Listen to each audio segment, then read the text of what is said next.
Hey guys, in this video we're going to go over the basics of the base flange feature in SOLIDWORKS.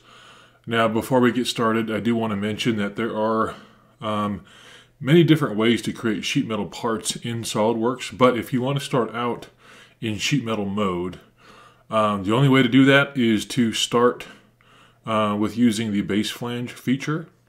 Any other method would require you to create a basic solid and then convert it to a sheet metal part later on. So those are also good options that we'll go over in other videos. But in this video, we're going to go over how to start a part in sheet metal and go over the three main uses of the base flange feature. So starting out, I've got a blank part here, and we're going to go ahead and just start a new sketch. We'll just go ahead and choose the front plane and open up a new sketch on that plane. And the first and probably the main most used method, I guess, of creating a sheet metal part is to simply start out creating a 2D profile of a sheet metal part. So we'll go ahead and just create a real basic sketch here. Kind of a Z bracket sort of part, I guess. And we'll go ahead and accept that. We'll go ahead and throw a few dimensions on here.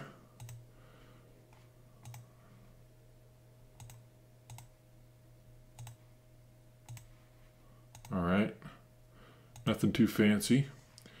Now I do want to mention, I see a lot of people when they create the sketch for the base flange feature and they put in the radius for the bend that represents the bend radius. You don't want to do that. You can do that and it will work just fine, but later on when we actually create the sheet metal feature, the base flange feature, there's an option in there where you can control that. That's one of the things that you specify when you create the feature. So I find it easier, much easier, to actually control the bend radius at that point. So don't put those in here, and we'll just put those in later. So now that we have our basic sketch, there's three main ways to start our feature. You can actually come over to your sheet metal toolbar right here, and you can see they're all kind of shaded out, grayed out, except for the base flange feature, because that's the only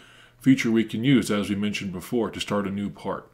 The other ways, if we go to our sheet metal tab, and we'll find that we have the base flange feature up here.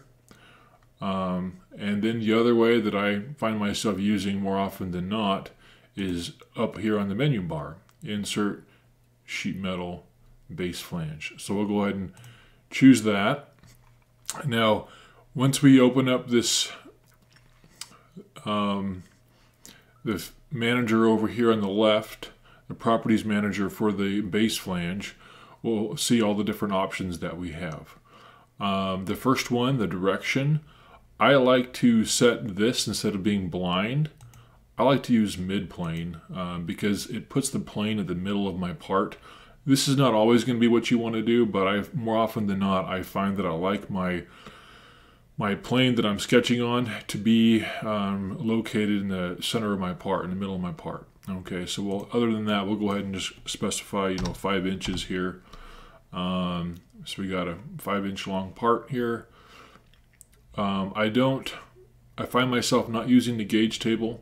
We can go over that later, but for right now, we'll just keep it simple and specify our own thickness right here. 104, so that's 12 gauge, that's fine, we'll keep it at that. You do have an option right here to reverse the direction. So basically all that's doing is, we'll go ahead and turn this sketch. All that's doing is switching the side of your sketch that your material thickness is falling on. So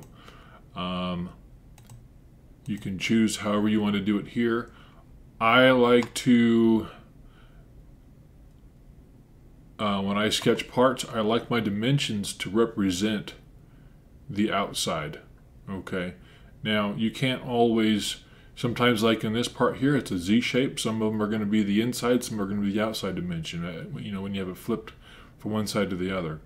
But in general, if I can, I like my sketch dimensions to represent the outside of the part. So go ahead and select however you'd like it to be as far as that goes. And then we'll move on to the next section here, the bend allowance.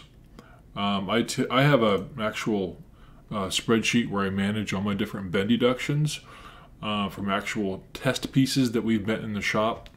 So I know what those specific bend deductions are, and so I typically will use this, and I'll specify exactly what that is. Now, I just happen to know that for 12 gauge steel, for example, it's going to be close to, you know, 200 thousandths or so.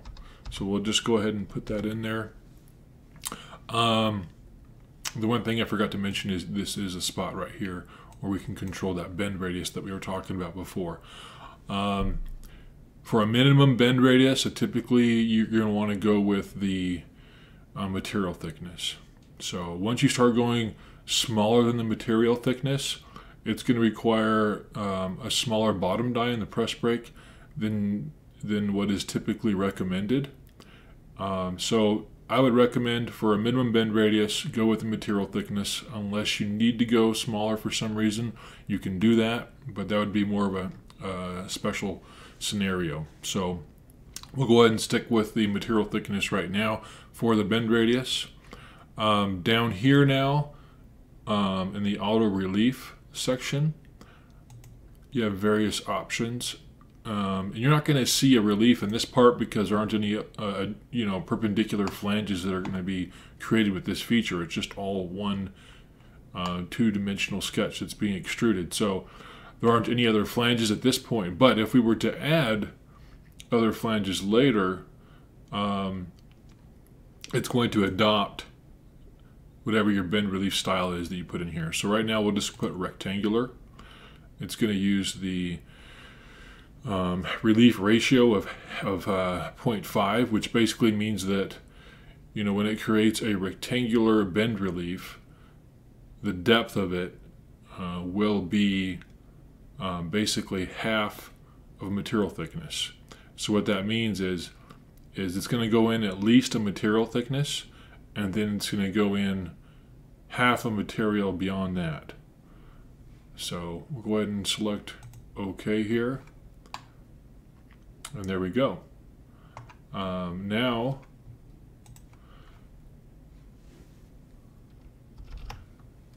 that's basically how you create a sheet metal part.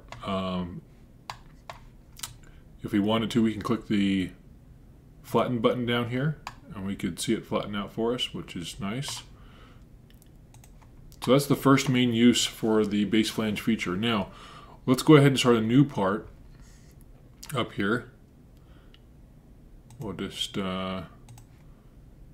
a new part, and we're going to go on to the second main use for the base flange feature. Let's go ahead and create a new sketch. Okay. And for this one here, we're just going to create what's going to represent sort of the flat area, what you might call the base, I guess, of a sheet metal part.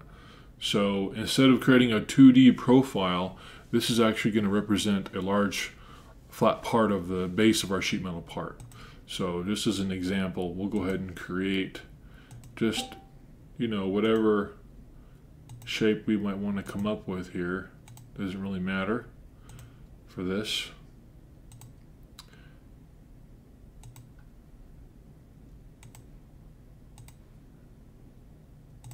All right. I'll go ahead and make that horizontal there. There we go. Okay, so whatever you want to come up with, this is going to represent basically just a flat base of your part, if you will. Once you get that, go ahead and click on the base flange feature again. Okay, all of our settings are basically the same as before, which is fine.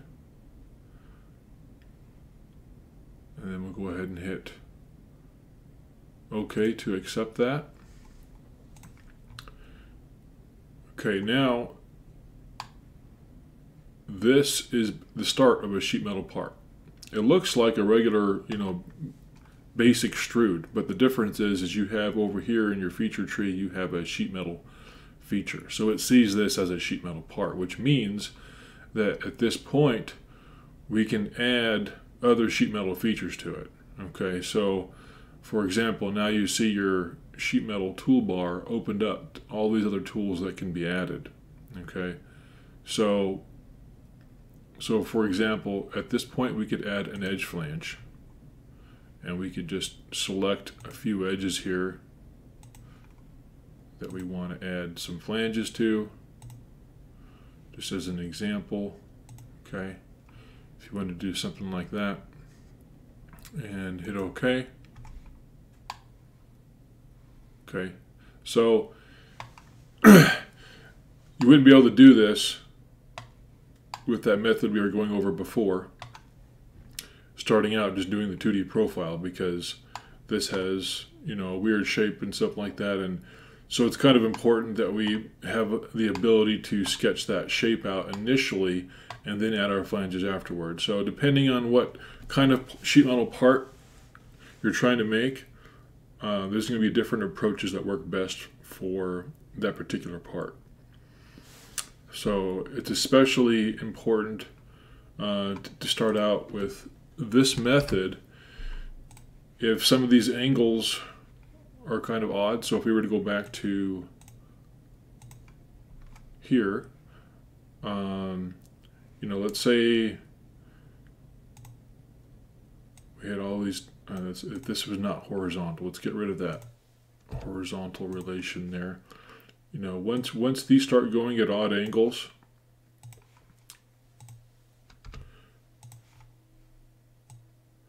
and you have a lot of, just different angles like that going on,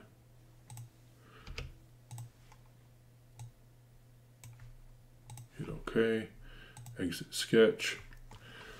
This is where I find this method of using the base flange feature to be most useful, because we could create this sheet metal part using the method we described earlier by first creating the 2D sketch and extruding it and then adding the other flanges if the part were more square-like. But once you start having these weird angles, that becomes a lot more difficult to do it that way. So it really becomes useful starting out the part, base flange feature, drawing out your flat sketch representing the base of your part, and extruding the flanges afterward like we did, using the edge flange feature for this style of part. So anyways, that's how you use the base flange for that style of parts. So now let's go ahead and go over the third use of the base flange feature. For this, let's go ahead and jump back over to the first part that we were on, this part that we created just based on a 2D sketch. Okay, so if I want to add a tab, coming out the side of this part or whatever, one method of doing that is using the base flange feature as well. So we're going to go ahead and click on the surface here, click on sketch. Let's go ahead and make this so we're looking straight at our flange here. I like to use the Control 8 is a shortcut for looking at a plain normal 2 sort of view. Now that we're here, let's go ahead and just create a sketch off to the side here. This can be whatever shape you want. Important thing is that it connects back over to the main part. Okay, once you have that, ordinarily I would fully dimension all this, but for this video we're going to go ahead and skip that so we can move through just a little bit quicker. And now you can come over here and hit that base flange icon again. You hit that, and it's going to adopt, for doing an extrude, it's going to adopt the thickness. So you're not going to have to put that in there. Very minimal information that you have to put in, because it already knows that it's a sheet metal part, and so it adopts a lot of that information. And you just basically have to select over here whether you want it to be merged with the original part or not. If you don't, I guess you have a few other options, but you know, if you're adding a tab to a part, you're going to want that to be merged. So we're going to keep that. And then we're going to select OK. And there you go. So we just added a tab to our part, if you will. And so anyways, those are the three main uses of the base flange feature. And like I said before, there are many ways of creating sheet metal parts in SOLIDWORKS. But if you want to start out in a sheet metal feature, the base flange is your only option. In other videos, we'll go over the other approaches to creating sheet metal parts that require you to convert a regular solid into a sheet metal part. And sometimes those will actually be the easiest and best approach on creating sheet metal parts. So it's important to kind of learn all the different features that are available to you, so you have options when you're trying to figure out the best approach on creating a sheet metal part. So hopefully this video has helped you get a basic understanding of the base flange feature and how it's used. And in future videos, we'll go over those other methods, and you can add those to your toolbox as well. So thanks for joining me here, and we'll see you later on our next video.